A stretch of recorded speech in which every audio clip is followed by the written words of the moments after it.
Hello student, good morning. Welcome back to my online class Hindi first lesson 5 ये झोपड़ियों की बच्चे। इस कविता में कवि प्रकाश मनु ने झोपड़पट्टी में रहने वाले उन असहाय बच्चों की स्थिति को उजागर किया है जो नरकीय जीवन जीने के लिए विवश हैं। इसके राइटर प्रकाश मनु जी हैं और इन्होंने झोपड़पट्टी में झोपड़ियों में रहने वाले बच्चों की असहाय स्थिति को उजागर किया है। असहाय स्थिति को उजागर किया है किसके माध्यम से? इस कविता के माध्यम से, जो नरकीय जीवन जीने के लिए विवश हैं। ये झोपड़ी में रहने वाले बच्चे जो असहाय हैं और विवश होकर नरकीय जीवन जी रहे हैं। कविता के माध्यम से कवि ने उन बच्चों के प्रति अपनी मंशा को भी प्रकट किया है। झोपड़पट्टी में रहने वाले बच्चों के प्रति कवि अपनी मंशा, अपने विचार को प्रकट किया है। चलिए हम कविता को पढ़ते हैं और राइटर प्रकाश मनु के विचार को देखते हैं। मैले झोपड़ियों के हैं ये मैले मैले बच्चे, उछल कूदते खिलखिल हंसते हैं ये कितने अच्छे। प्रकाश मनु जी कहते हैं, मैली झोपड़ियों के हैं मैले मैले बच्चे। मैली झोपड़ी, गंदी झोपड़ियों के ये मैले मैले बच्चे हैं। मैली झोपड़ी में रहने वाले ये धूल से मिट्टी से सने हुए ये बच्चे हैं।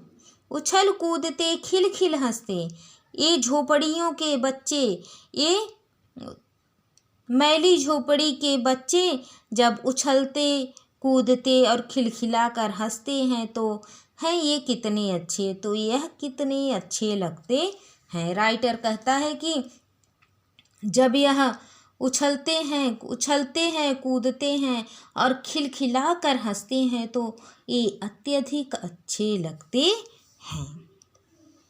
मुझ जैसी इनकी दो आंखें, मुझ जैसे दो हाथ, नहीं पढ़ा करते पर क्यों ये कभी हमारे साथ।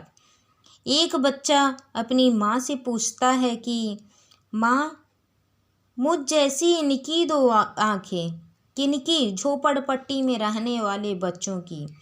साधारण परिवार का कोई बच्चा अपनी माँ से प्रश्न करता है कि मुझ जैसी माँ, मुझ जैसी, मेरी जैसी इनकी दो आंखें हैं। झोपड़ी में रहने वाले बच्चों की भी दो आंखें हैं, मुझ जैसे दो हाथ और हमारे ही जैसे दो हाथ हैं। इन बच्चों के भी हमारे ही जैसे दो हाथ हैं। नहीं पढ़ा करते पर क्यों ये कभी हमारे साथ।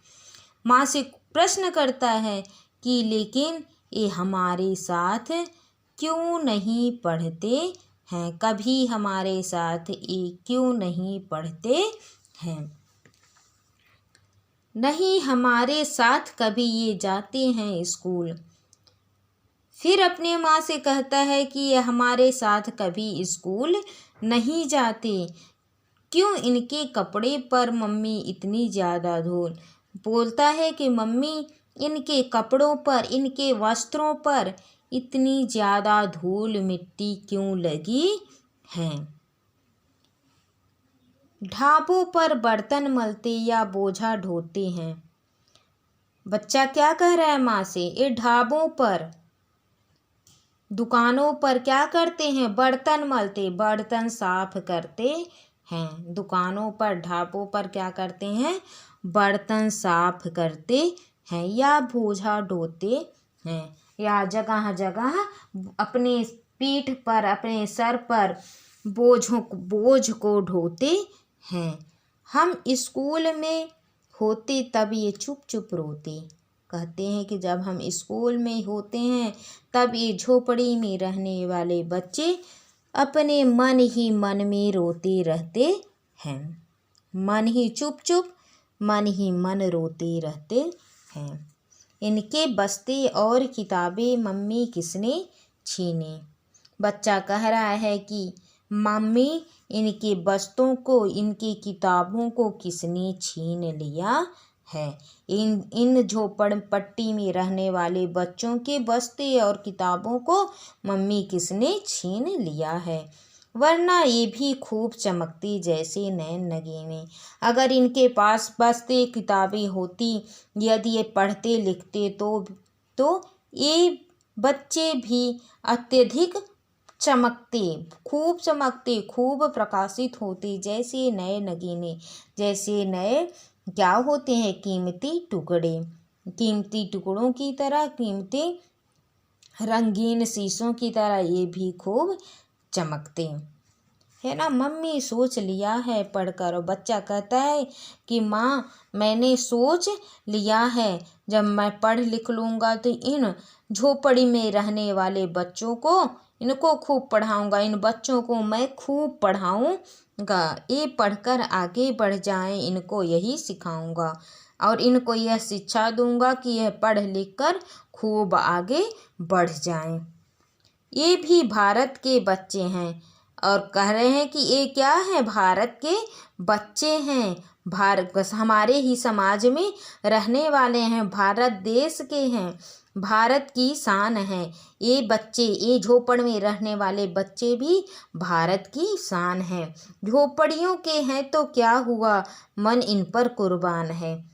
झोपड़पट्टी में रहने वाले हैं तो क्या हुआ, राइटर कहता है कि लेकिन मेरा मन इन बच्चों पर पूरी तरह से न्यौछावर है।